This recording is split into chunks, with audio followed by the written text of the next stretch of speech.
families. I think having your own family, you understand how much love and protection and sacrifice you'll do for someone else, you know. It's a built-in feeling, you know, so it helped me tremendous. If you could imagine, you know, wanting to save your own child and that you'd basically do anything. Travolta's strong identity as a glowing family man helped him recover from his second fall from grace and secured his place in the hearts of moviegoers everywhere. The resilient actor's fans were willing to forgive him for the ridiculously overwrought Battlefield Earth. Travolta was welcomed back in heroic, villainous, and familiar roles in movies such as Ladder 49, The Punisher, and Be Cool, the sequel to Get Shorty.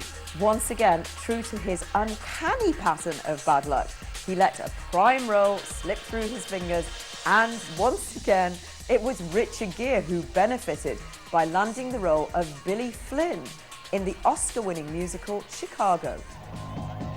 In spite of another big one that got away, Travolta was rolling in dough. In addition to owning multiple homes, John Travolta is also a fully licensed pilot. And in 1993, he amazed the aviation community, who recognized him and really thought that he was a great pilot when he managed to safely land his Gulfstream jet after a total electrical failure in icy conditions. He owns several jets of his own, and he bought a Boeing 707 from Qantas Airlines, who he also represents. He loves flying so much that he's fashioned his Florida home after an airport lounge. It has its own runway, and he can land his plane right outside the door. Well, I lucked out. I had that with Basic, and I had that with The Punisher because they're both Florida movies. So I had the good fortune of being able to fly right into my house and right into the set. Every day. Every day. It was awesome. Travolta's remarkable ability to bounce back comes with his longevity in the acting business. 25 years now of being celebrity and a fewer, 3 or 4 times changing kind of culture, pop issues. I guess I'm used to that association, or I'm used to that kind of attention, so it doesn't introvert me or concern me. Kind of fun to think that a movie that you do can influence people too. We're getting into the area where I'll be famous more time than I was not famous. So if you get the idea that it's just, I probably wouldn't know what to do if I weren't at this point, because it's part of like eating and breathing. Speaking of eating, John Travolta loves his gourmet food. He does exercise, but he'll do anything to avoid having to slim down, even for a role like Basic, where he had to appear shirtless and very fit and muscular. I went to boot camp. I worked out every day. I was very proud of that. I did my sports, my weightlifting, my running, my diet. No dieting. I stayed away from that.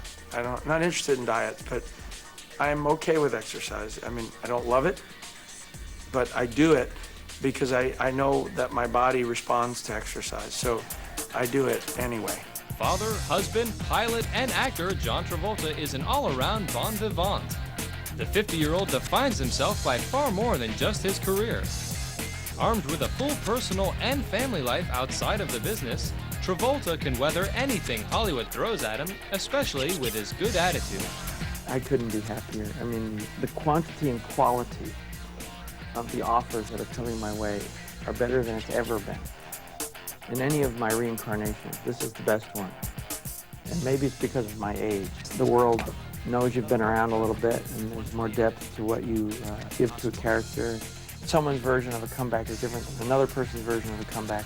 I'm so tired of trying to figure out what is meant by it. Well, I may have to come back again. It's just par for the course. You do movies, and then if one doesn't turn out well, then the next one's considered a comeback.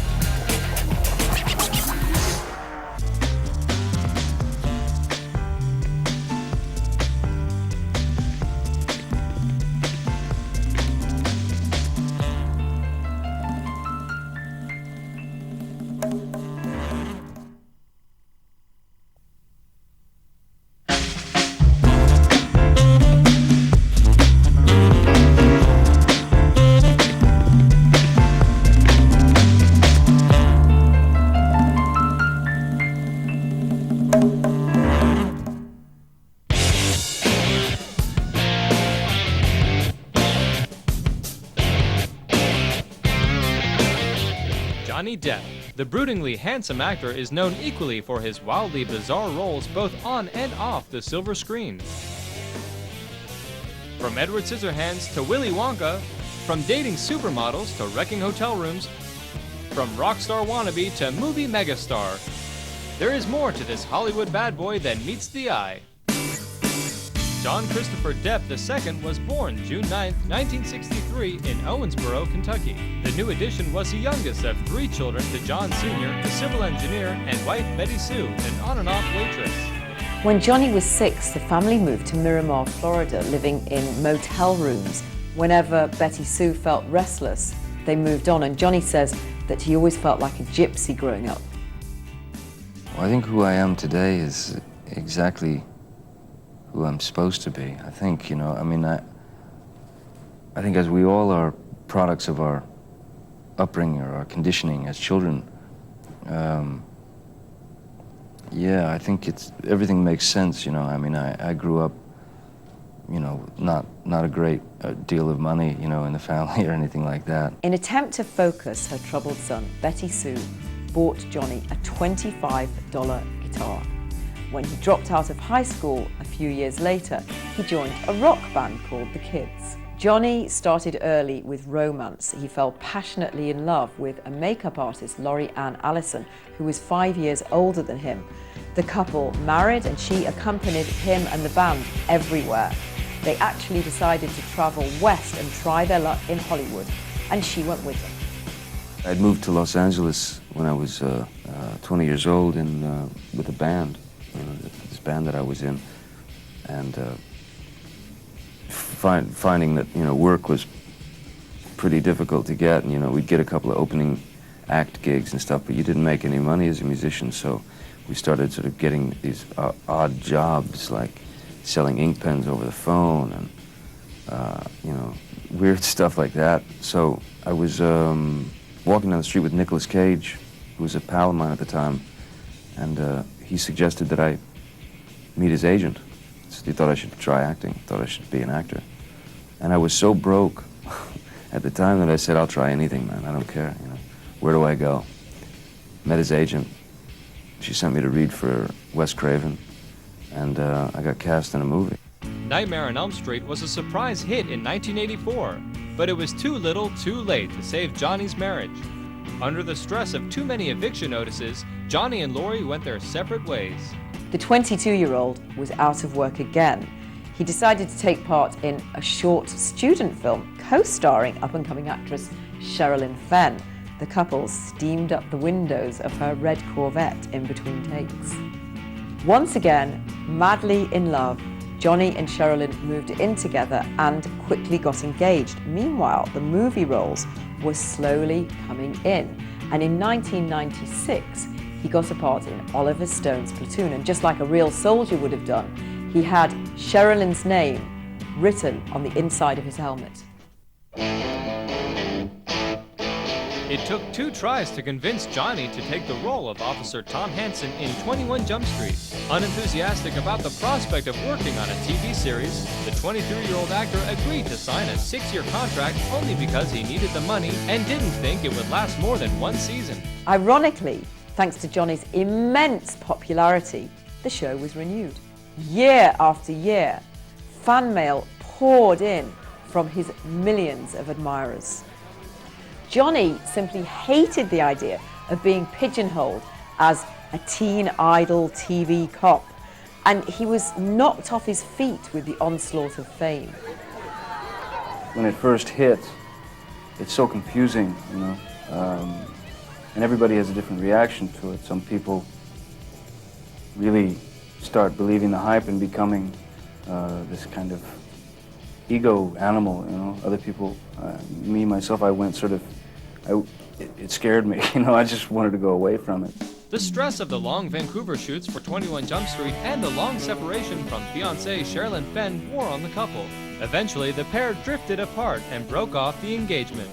Hot off the screen from her massive Dirty Dancing hit, petite blonde actress Jennifer Grey fell madly in love with Johnny. She was swept off her feet and took up where Sherilyn Fenn left off. And you guessed it, soon enough, they were engaged. But Johnny was so unhappy with his role on the TV show that his depression spread to his personal life and quickly soured his relationship with Jennifer Grey.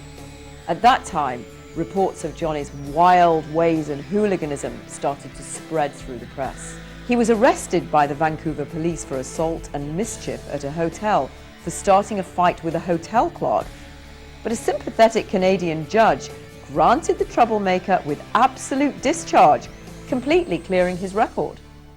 Meanwhile, back in Hollywood, indie director John Waters bought $30 worth of teen magazines to look for the right actor for his quirky film, Crybaby. Every one of the publications featured Johnny Depp.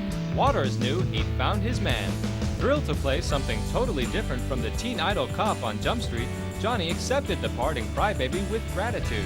It would be the first in a series of odd characters that would come to define Depp's body of work. I've been real lucky, starting out pretty much the first sort of, I guess, larger role movie that I did was Crybaby, and I was real lucky that John Waters was, wanted to do it with me, and to do that film. By the time the film came out to strong reviews in 1990, Depp had finally negotiated his way out of his TV contract and was hotly pursuing movie roles. Coming up, our Hollywood bad boy falls in love again. While attending a premiere for the film Great Balls of Fire, Johnny Depp went into the theatre lobby and locked eyes with 17-year-old actress Winona Ryder. It was love at first sight.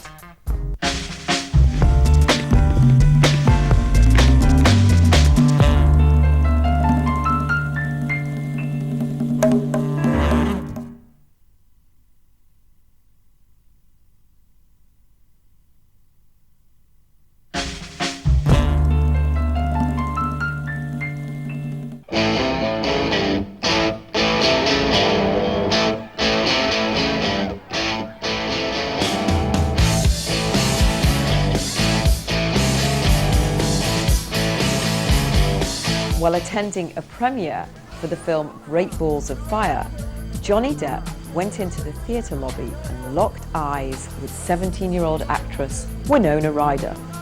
It was love at first sight. And yes, yet again, before long, the couple were engaged. In fact, around this time, not surprisingly, a bumper sticker became very popular.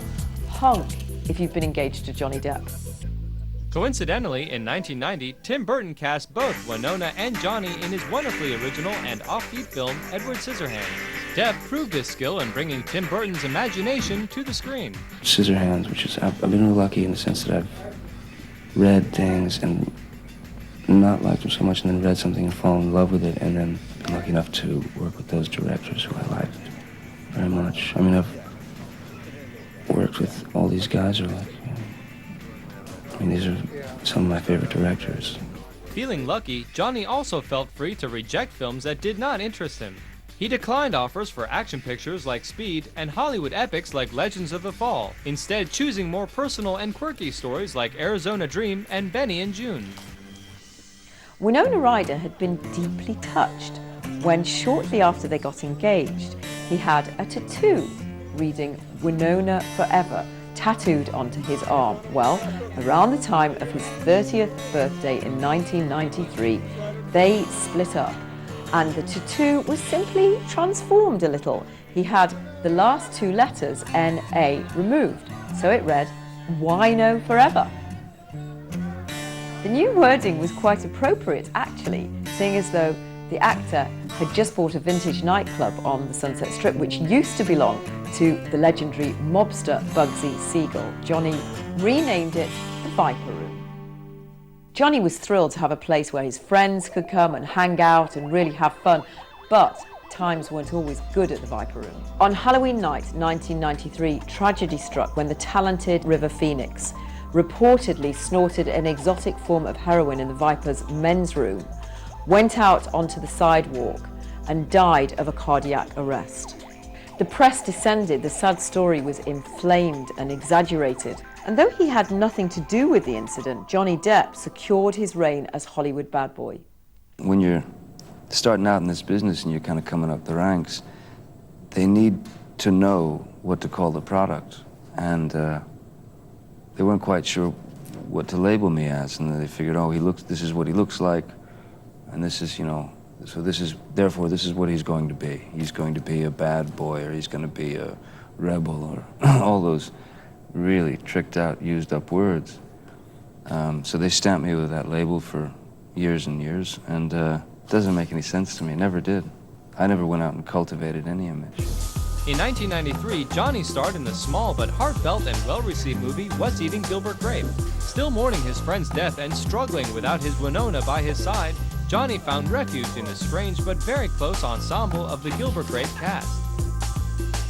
The structure of a movie shoot can provide the stability of a family, particularly if the shoot takes place in a remote location and there's a bonding that occurs between the cast and crew that can replicate the security of a family, where each member can feel safe and can actually recover from certain trauma. Altogether, it was 7 months of shooting. I mean, it was, we really became close. I mean, everybody became really close. Like, so, I mean, to have it actually coming out, it's weird. It almost feels too personal now for it to come out, because everybody, the crew,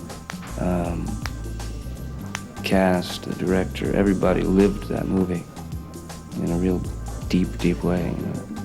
7 months in Douglas, Arizona, 3 blocks from Mexico,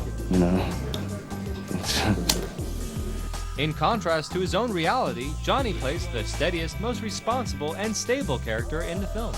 It's kind of a very strange family. It's just a sort of dysfunctional family on a lot of levels. I like it because there's a lot of possibilities for Gilbert when he just starts to kind of open up, kind of break open towards the end. So, I like the sort of emotionless, or unable to allow himself to feel, and then at the end he just can't hold it back, can't help it. I like that.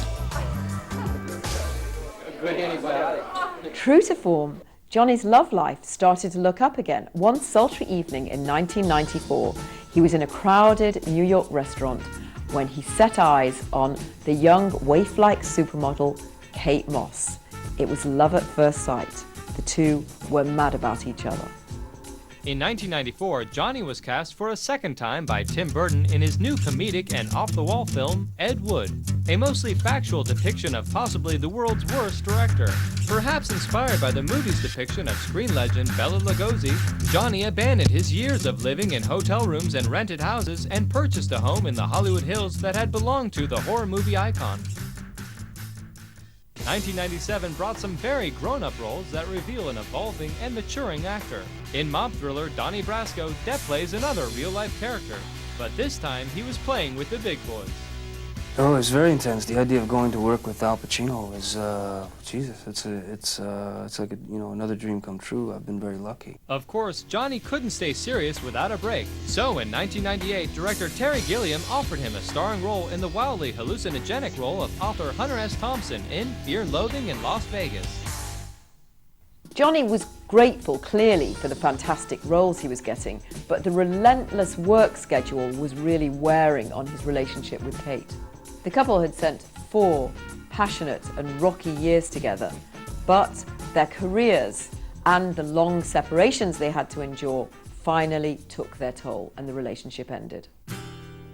At 35, Johnny had stated that he was ready to start a family, but he found himself alone again. Of course, the gorgeous actor didn't have to wait too long. It was only about a month later that he was in a Paris bar and he locked eyes with the stunningly beautiful actress and singer Vanessa Paradis. They had a lot in common apart from passion. They enjoyed the same kind of music. And then Johnny got his wish. In 1998 September, just 3 months after they'd met, Vanessa announced that she was pregnant, when on May the 27th, Lily Rose Melody Depp was born. He was overjoyed and found that fatherhood, of course, was yet another learning experience. Being a dad came very, very naturally. I mean, becoming a parent has given me everything. It's given me strength. It's given me perspective. It's given me joy, pure joy. Yeah, Oh, yeah. It's an eye-opener. More productive than ever, Johnny starred in 3 more movies by the year 2000. In Chocolat, he played a traveling gypsy for whom he felt a profound kinship. Yeah, kind of the opportunity to play something that's, I guess, a consistent theme for me, sort of an outsider, but an outsider who maybe chose to be outside. The movie was a magical romp into the psyche of desire and restraint. Johnny lives by the philosophy behind the story. If you choose to live a closed life, then your life experiences will be pretty minimal and pretty gray and boring. If you allow new things to come in, to experience new things, then you'll be able to take something away with you. You know, it's. I think especially, I mean, like, here in this country, I think that America, are so closed off to new things, are so set into certain routines that it becomes dangerous. You know, it's a very dangerous way to live, I think. Refusing to fall into that dangerous trap, Johnny decided to move into a $2 million villa in the south of France with Vanessa and his little daughter. Up next, Johnny becomes a father again and